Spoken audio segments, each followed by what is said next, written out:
പ്രിയപ്പെട്ടവരെ, ഇന്നത്തെ ചോദ്യം: നമ്മുടെ പാപങ്ങൾക്ക് എന്ത് സംഭവിക്കണമെന്നാണ് നമ്മൾ ആഗ്രഹിക്കുന്നത്? എന്താണ് ചോദ്യം? നമ്മുടെ പാപങ്ങൾക്ക് എന്ത് സംഭവിക്കണമെന്നാണ് നമ്മൾ ആഗ്രഹിക്കുന്നത്? നമുക്ക് പാപങ്ങളുണ്ടോ?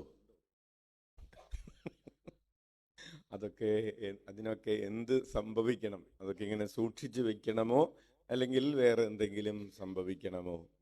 നമ്മുടെ പാപങ്ങളെക്കുറിച്ച് പ്രവാചകൻ പറയാണ്, കർത്താവ് പറയാണ്, ആഴിയുടെ അഗാധങ്ങളിലേക്ക് നിന്റെ പാപങ്ങളെ ഞാൻ തൂത്തെറിയും. അതായത് കടലിലെ ഏറ്റവും ആഴമുള്ള സ്ഥലത്തേക്ക് നമ്മുടെ പാപങ്ങൾ കൊണ്ടുപോയി എറിയും. എന്താണ് അതിൻ്റെ ഗുണം? പിറ്റേ ദിവസം എടുക്കണമെന്ന് വിചാരിച്ചാൽ കിട്ടുമോ? കിട്ടില്ല. അതായത് പിന്നീട് ഒരിക്കലും ഞാൻ അതിനെ അന്വേഷിച്ച് പോവുകയില്ല എന്ന ഒരു അർത്ഥത്തിലാണ് അത് പറയുന്നത്. ആഴിയുടെ അഗാധങ്ങളിലേക്ക് ഞാൻ നിന്റെ പാപങ്ങളെ തൂത്തെറിയും. ആഴിയുടെ അഗാധങ്ങളിലേക്ക് നമ്മുടെ പാപങ്ങളെ എപ്പോഴാണ് തൂത്തെറിഞ്ഞത്? തൂത്തെറിഞ്ഞ സമയമെന്ന് പറയുന്നത് ഈശോയുടെ കുരിശ് മരണമാണ്. ഈശോയുടെ കുരിശ് മരണമാകുന്ന കൊടുങ്കാറ്റിലൂടെ ആഴിയുടെ അഗാധങ്ങളിലേക്ക് നമ്മുടെ പാപങ്ങൾ തൂത്തെറിയപ്പെടുകയായിരുന്നു. ഇനി ഒരു മനുഷ്യൻ അന്വേഷിച്ചാൽ അത് കണ്ടുപിടിക്കാൻ പറ്റുകയില്ല. Hallelujah, hallelujah. അതിനെക്കുറിച്ച് പിന്നീട് ഒരു ഓർമ്മയും ഉണ്ടാവുകയില്ല. ഇന്നത്തെ ഒന്നാം വായനയിൽ ആ ഭാഗമാണ് നമ്മൾ വായിക്കുന്നത്. ആഴിയുടെ അഗാധങ്ങളിലേക്ക് നിന്റെ പാപങ്ങളെ ഞാൻ തൂത്തെറിയും. നമ്മൾ ആ പാട്ട് പാടാറുണ്ട്, ആഴി തന്നെ ആഴത്തിൽ തൂത്തെറിയണമേ. അത് നമ്മുടെ ഒരു പ്രാർത്ഥനയാണ്. പ്രിയപ്പെട്ടവരെ, ധൂർത്തപുത്രൻ്റെ പിതാവ് ഇതുപോലെയാണ്.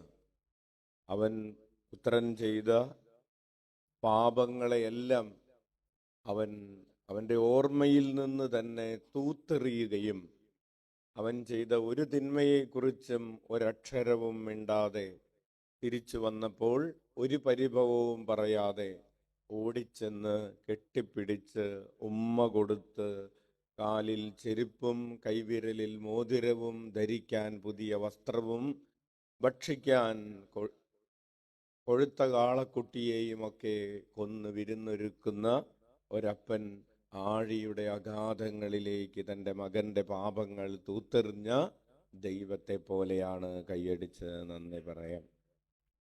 അതിനിടയിൽ ഒരു ചേട്ടായി ഇങ്ങനെ ആഴിയുടെ അഗാധങ്ങളിലേക്ക് തൂത്തെറിഞ്ഞ പാപത്തെക്കുറിച്ച് വിഷമിച്ചുകൊണ്ടിരിക്കുകയാണ്. മറ്റുള്ളവരുടെ പാപങ്ങൾ ക്ഷമിച്ചത് അയാൾക്ക് അങ്ങോട്ട് ഇഷ്ടപ്പെട്ടില്ല. ധൂർത്തപുത്രൻ്റെ സഹോദരൻ, എൻ്റെ സഹോദരൻ്റെ പാപം ക്ഷമിച്ചത് ഇഷ്ടപ്പെടാത്ത മനുഷ്യൻ. പ്രിയപ്പെട്ടവരെ, നമുക്ക് ഉണ്ടാകേണ്ട ഒരു ഗുണം, നമ്മുടെ പാപങ്ങൾ ക്ഷമിക്കപ്പെടുന്നതിനെക്കുറിച്ച് മാത്രം നമ്മൾ സന്തോഷിച്ചാൽ പോരാ, മറ്റുള്ളവരുടെ പാപങ്ങൾ ക്ഷമിക്കുന്നതിനെക്കുറിച്ച് സന്തോഷിക്കുകയും അതിനുവേണ്ടി ചെയ്യേണ്ട പരിഹാരങ്ങൾ ചെയ്യുകയും ചെയ്യണം.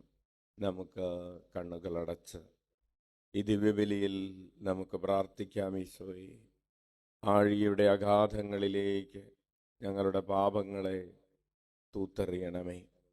ഞങ്ങളുടെയും ഞങ്ങളുടെ പ്രിയപ്പെട്ടവരുടെയും എല്ലാ മനുഷ്യരുടെയും പാപങ്ങൾ അങ്ങയുടെ കുരിശു മരണത്തിൻ്റെ അനന്തമായ യോഗ്യതകളാൽ തൂത്തെറിയണമേ. വന്നുപോയ പാപങ്ങൾ, അപരാധങ്ങൾ, ചിന്തകളിൽ, വാക്കുകളിൽ, പ്രവൃത്തികളിൽ, ഉപേക്ഷയിൽ വന്നുപോയ പാപങ്ങളെ ഓർത്ത് അനുതപിച്ചുകൊണ്ട് നമുക്ക് കരങ്ങൾ ഉയർത്തി 21 പ്രാവശ്യം ഉച്ചത്തിൽ യേശുനാമം വിളിച്ച് നമ്മുടെ പാപങ്ങൾക്ക് പരിഹാരം ചെയ്യാം.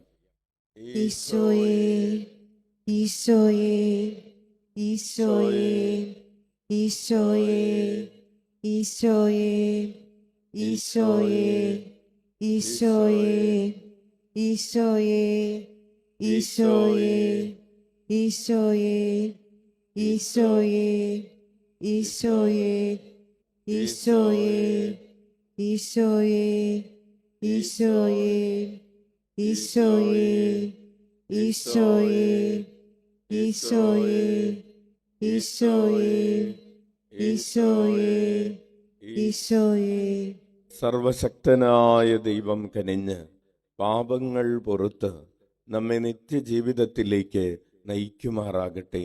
ആമേൻ. കർത്താവേ